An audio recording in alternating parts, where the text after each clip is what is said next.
ఫోటోపై నీ దృష్టి మారినా, ఫోటో ప్లేస్ మారినా ఆ క్షణమే నీ ఒంట్లోంచి నీ ప్రాణం సెలవు తీసుకుంటుంది. నువ్వు శవమైపోతావు.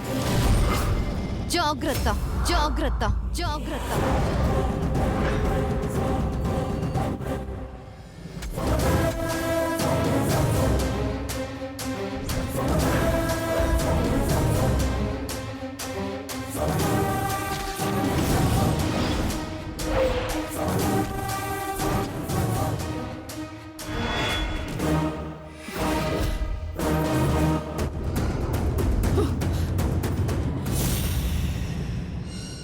నిజంగానే నరకం చూపిస్తున్నావు కదే. ఎంత మంచి ప్లాన్ వేసినా ఎలా బ్రతికొస్తున్నావే? నిజంగా నీకు నా చేతిలో చావలేదా? నువ్వే నన్ను చంపేస్తావా?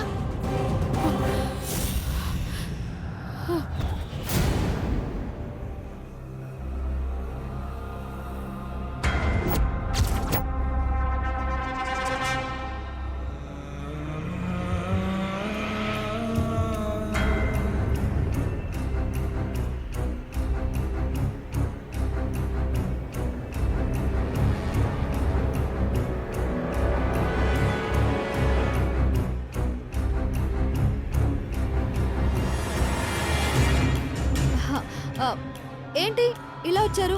నిద్రపోలేదా? నిద్ర రావట్లేదు. ఏంటే రాజా పైన బెంగ పెట్టుకున్నావా? వచ్చేస్తాడులే. నా బెంగ భయం ఆయన మీద కాదు. మరి మేము నిన్నో విషయం అడగాలని వచ్చాం. ఏ విషయం?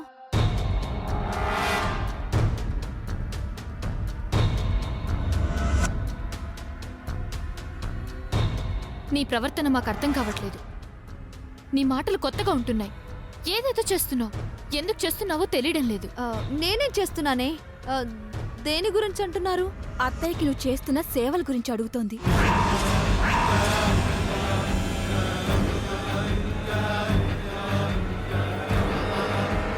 ఆవిడపై అంత ప్రేమ చూపించాల్సిన అవసరం ఏముంది? అమ్మ సంవత్సరికం ఆవిడతో చేయించావు. అమ్మ ఫోటో ఆవిడ చేతులతో పెట్టించావు. నాన్నకి అంత పెద్ద అవమానం జరుగుతున్నా పట్టించుకోకుండా ఆవిడ చిన్న దెబ్బ తగిలితే హాస్పిటల్కి పరిగెత్తించావు. రాత్రంతా మేలుకొని ఆవిడకి సేవలు చేశావు. అసలు అసలు ఇదంతా ఏంటే? ఎందుకు చేస్తున్నావు? మనకి జరిగింది మర్చిపోయావా? లేక ఆవిడ జబ్బు పడిందని జాలి పడ్డావా? అంతే కదా. శత్రువైనా సరే గాయపడితే సేవలు చేయమన్నారు. నా స్థానంలో ఎవరున్నా ఇలాగే చేస్తారు కావ్య. లేదు, నువ్వు మా దగ్గర ఏదో దాస్తున్నావు. అదేంటో చెప్పు. అదేం లేదే. అయినా మీ దగ్గర నేనేం దాస్తాను? నువ్వు దాస్తున్నావని మాకు అర్థమవుతోంది. నీ మాటలు ఒకలా, చేతలు ఇంకొకలా ఉంటున్నాయి. మాకు భయంగా ఉంది. దయచేసి నిజం చెప్పు. చెప్పకపోతే మా మీదొట్టే.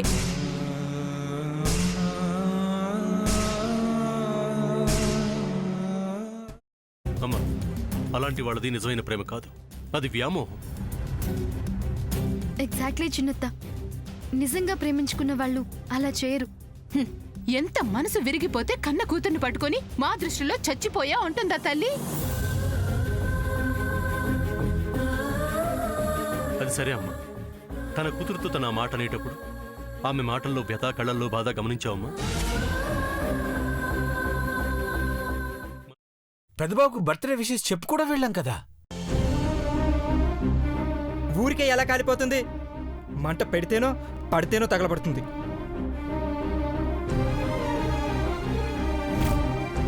కరెక్ట్ చిన్నబాబు. నీకొచ్చినట్టే నాకు డౌట్ వచ్చింది. పార్వతే షర్టును తగలబెట్టిందనుకుంటా.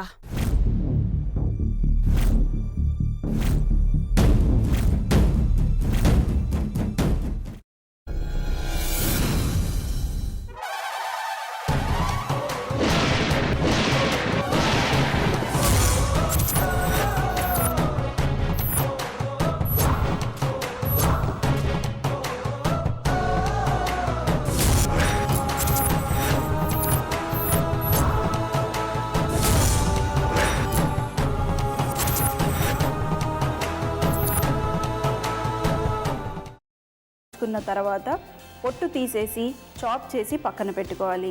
ఒక ప్యాన్లో కొద్దిగా నూనె వేడి చేసి అందులో ఆవాలు, మినప్పప్పు, శనగపప్పు, కరివేపాకు, సన్నగా తరిగి పెట్టుకున్న ఉల్లిపాయలు వేసుకుని 1 నిమిషం పాటు వేయించుకోవాలి. ఆ తర్వాత కాల్చి కట్ చేసి పెట్టుకున్న వంకాయని కూడా అందులో వేసుకుని బాగా మిక్స్ చేసి బౌల్లోకి ట్రాన్స్ఫర్ చేసుకుని అందులో తగినంత చిక్కటి పెరుగు లేదా పల్చటి పెరుగు వేసుకుని మిక్స్ చేసి అన్నంతో కానివ్వండి, చపాతీతో కానివ్వండి సర్వ్ చేసినా చాలా బాగుంటుంది.